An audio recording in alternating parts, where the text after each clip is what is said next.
कि what are the provisions applied when there is no partnership deed. तो वो ऐसे कौन से प्रोविजंस होंगे? तो हम बात करते हैं जैसे कि इंटरेस्ट ऑन कैपिटल है, interest on capital nil, interest on drawings nil. मतलब अगर पार्टनरशिप डीड नहीं है तो किसी पार्टनर को उसके कैपिटल या ड्रॉइंग्स पे कुछ इंटरेस्ट नहीं मिलेगा। Interest on loan given by partner to firm, कौन सा? मतलब वो लोन जो कि फर्म के लिए लाइबिलिटी है, उस पे 6% पर एनम। अगर कुछ भी नहीं है तो 6% पर एनम। और इंटरेस्ट ऑन लोन जो कि फर्म के लिए असेट है, यानी कि given by firm to partner, तो ये फर्म के लिए असेट हुआ ना, इस पे भी निल, इस पे भी कोई इंटरेस्ट नहीं चार्ज होता। तो यानी कि जो फर्म के लिए लायबिलिटी है उस पर 6% पर एनम हम लगाएंगे।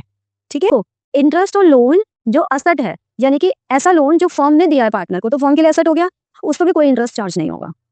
ठीक है, यानी कि इंटरेस्ट सिर्फ किस पे चार्ज हो रहा है? इंटरेस्ट सिर्फ इस पर चार्ज हो रहा है जो कि फर्म के ऊपर लायबिलिटी है, पार्टनर ने फर्म को दिया है।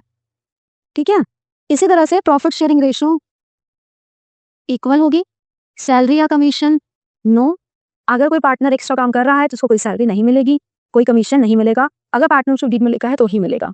इसी तरह से अगर किसी पार्टनर का प्रीमिसेस यूज हो रहा है फर्म के काम के लिए, तो अगर पार्टनरशिप डीड में लिखा है तो उसे रेंट मिलेगा, वरना उसे रेंट नहीं मिलेगा।